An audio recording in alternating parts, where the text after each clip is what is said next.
சக்தி அனைவருக்கும் என்னுடைய அன்பான காலை வணக்கத்தை தெரிவித்துக் கொள்கின்றேன்.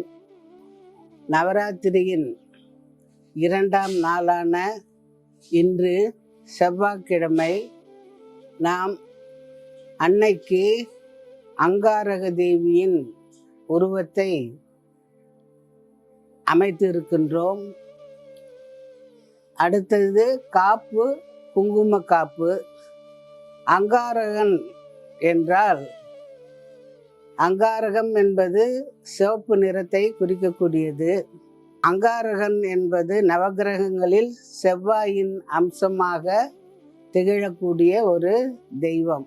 செவ்வாய் கிரகத்தினுடைய தாக்கங்கள், அதனுடைய நன்மைகள் அதெல்லாம் இந்த அம்மனுக்கும் பொருந்தும்.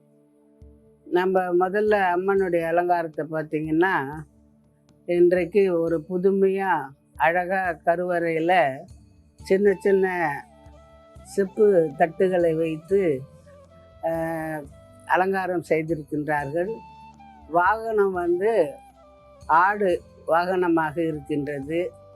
தலையிலே பார்த்தால் கிரீடத்தின் பக்கத்தில் பிறைச்சந்திரன் அழகாக இருக்கின்றது. அடுத்து 2 கரங்களில் அங்குச பாசத்தை ஏந்தி இருக்கின்றாள் அம்மை.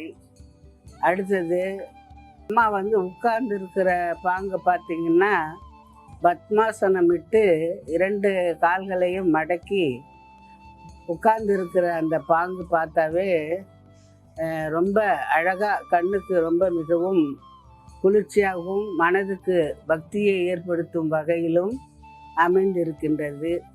இந்த அலங்காரத்தை பார்க்கும்போது அங்காரகம் என்ற ஒரு உச்சரிப்பை பார்த்தாலே ஒரு தைரியம், துணிச்சல், வீரம் போன்ற தன்மைகள் நமக்கு தானாகவே வரக்கூடிய அளவுக்கு இந்த அலங்காரம் அமைந்திருக்கின்றது.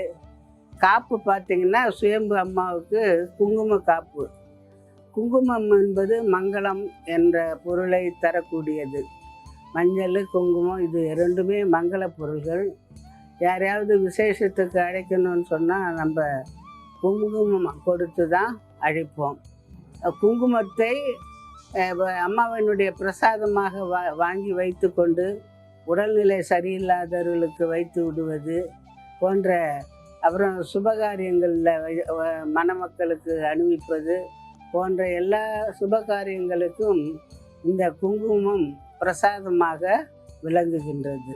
இந்த அலங்கார நேர்த்தியை நாம் மனதார அனுபவிக்கும்போது அந்த அங்காரகனுடைய வரலாற்றை தெரிந்து கொள்ள ஆர்வமாக இருக்கும்.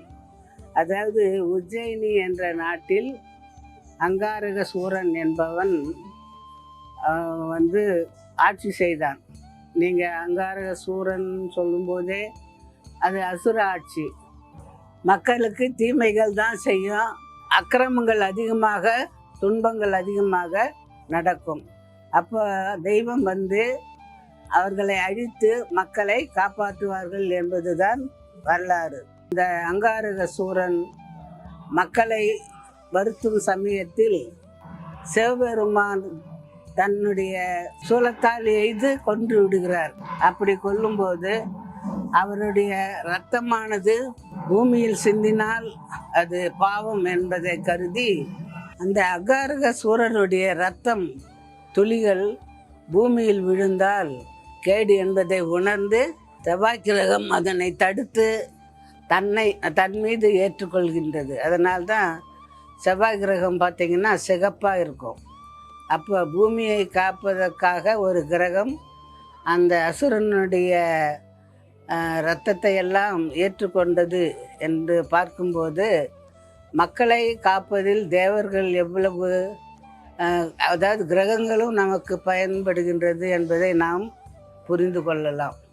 ஆகவே இன்று நாம் பார்த்த அந்த அங்காரக தேவியின் உருவத்தையும் அலங்காரத்தையும், சுயம்பு அம்மாவுக்கு நாம் செலுத்துகின்ற குங்கும காப்பு அலங்காரத்தையும் நீங்கள் கண்டு களித்து இங்கு கொடுக்கப்படும் குங்கும பிரசாதத்தை கட்டாயம் வாங்கி வீட்டில் எப்போதும் வைத்து கொண்டு இருக்க வேண்டும். அது முடிவதற்குள் மறுபடியும் கோயிலில் வந்து குங்குமத்தை வாங்கி அதை நிரப்பி தினமும் பூஜை அறையில் வைத்து நாம் வேண்டிக் கொண்டால் நமக்கு நன்மையே நடக்கும். அடுத்து கதை சொல்கிறதுன்றது நான் படித்த புத்தகங்களில் இருந்து ஏதோ ஒரு கதையை எடுத்து சொல்கிறேன். அதாவது மனிதனுக்கு ஆசை இருக்கணும். ஆசை வந்து பேராசையாக இருக்கக்கூடாது. ஆசை இருப்பதில் தவறே இல்லை. தனக்கு இது வேணும் அது வேணும், தேவைகள், மனிதனுக்கு தேவைகள் ஏற்படும். அதில் இது வேணும் அது வேணும்னு ஆசைப்படுறது தவறு இல்லை. அதாவது ஒருத்தன் கல்யாணம் பண்ணிக்கிட்டான்னா மனைவியோடு வாழ்ந்தான்னா அவன் ஆசையோடு இருக்கிறான்னு அர்த்தம். அதே வேறு ஒருத்தன் மனைவியும் விரும்புகிறான்னு சொன்னால் அவன் பேராசைக்காரன். அது மாதிரி ஆசைக்கு ஒரு அளவு இருக்க வேண்டும் என்பதற்கு ஒரு சின்ன கதை. ஒரு சிங்கம் ஒரு குகையில் வாழுது. ஏன்னு சொன்னால் அது வந்து வயதாகி விட்டது. அதனால் வேட்டையாட முடியவில்லை. வெளியில் சென்று இரை தேட முடியாத ஒரு நிலை. உடல் தளர்ந்து உடல் மெலிந்து, அதாவது பசி வருத்தத்தோடு ரொம்ப கஷ்டப்பட்டுக்கிட்டு சிங்கம், அதுவும் சிங்கம் வந்து பசியோடு இருந்தால் எப்படி இருக்கும் பாவம். அதனால் அது வாடிக்கொண்டு இருக்கும்போது அது கடவுளை வேண்டுது. எங்கேயும் சென்று இரை தேட முடியவில்லை, என்னை காப்பாற்றுங்கள், எனக்கு பசி உயிர் போகின்றது என்று கடவுளை பார்த்து வேண்டியது.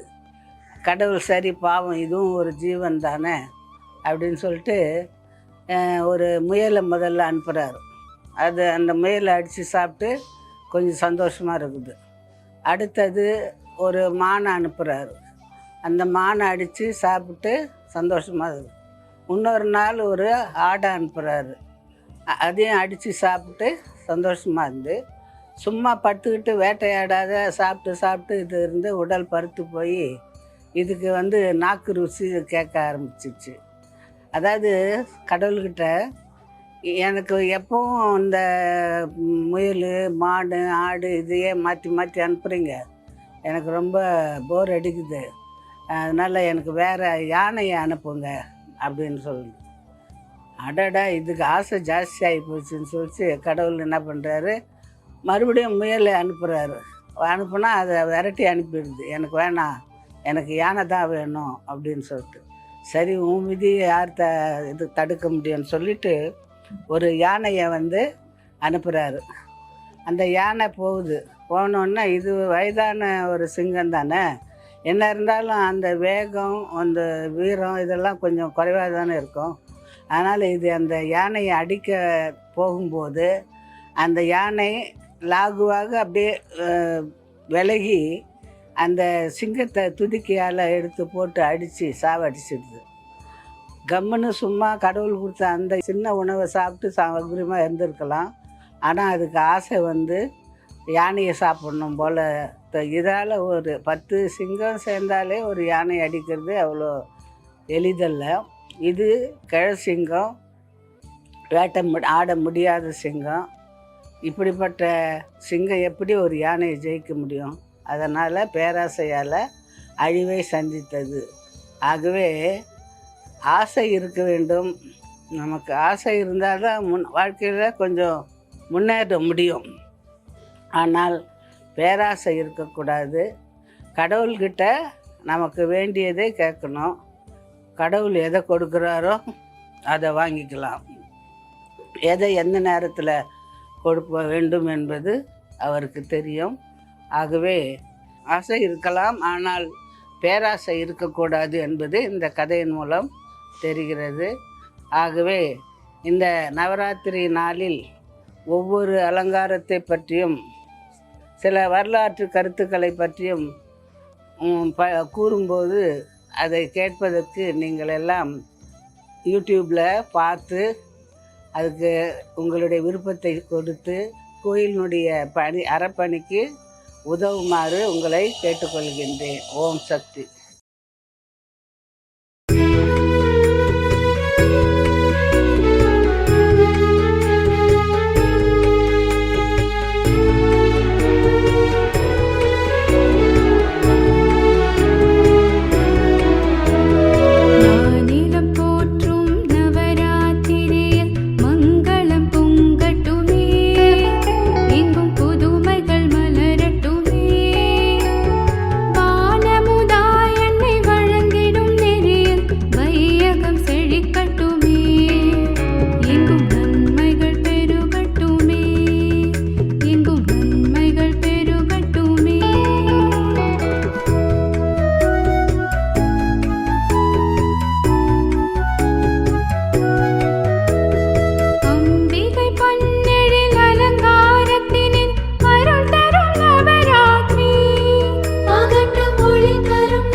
வையகம் செழிக்கட்டுமே, எங்கும் நன்மைகள் பெருகட்டுமே.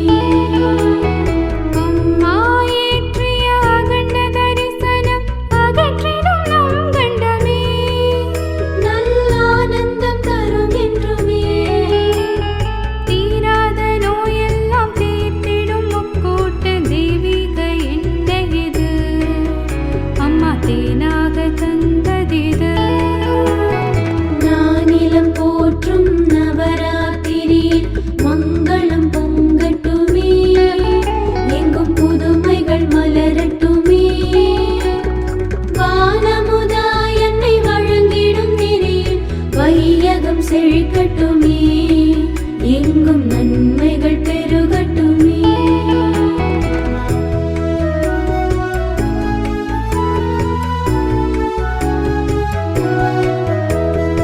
ஆயிரம் ஆயிரம் அன்பர்கள் வந்து அவரவர் கையாலே ஊற்று மருந்தவனையாகும். மாயிர ஞானம் மரபோர் மண்ணிலே மகிழ்ந்திடும் நவராத்திரி, பக்தி மலர்ந்திடும் தவராத்திரி. நானிலம் போற்றும் நவராத்திரியில் அம்மாவை நினை மனமே, மேல்மருவூர் அம்மாவை நினை மனமே. Please like, share, and subscribe to the Bangaru Amma Global YouTube channel for more inspiring and uplifting videos like this one.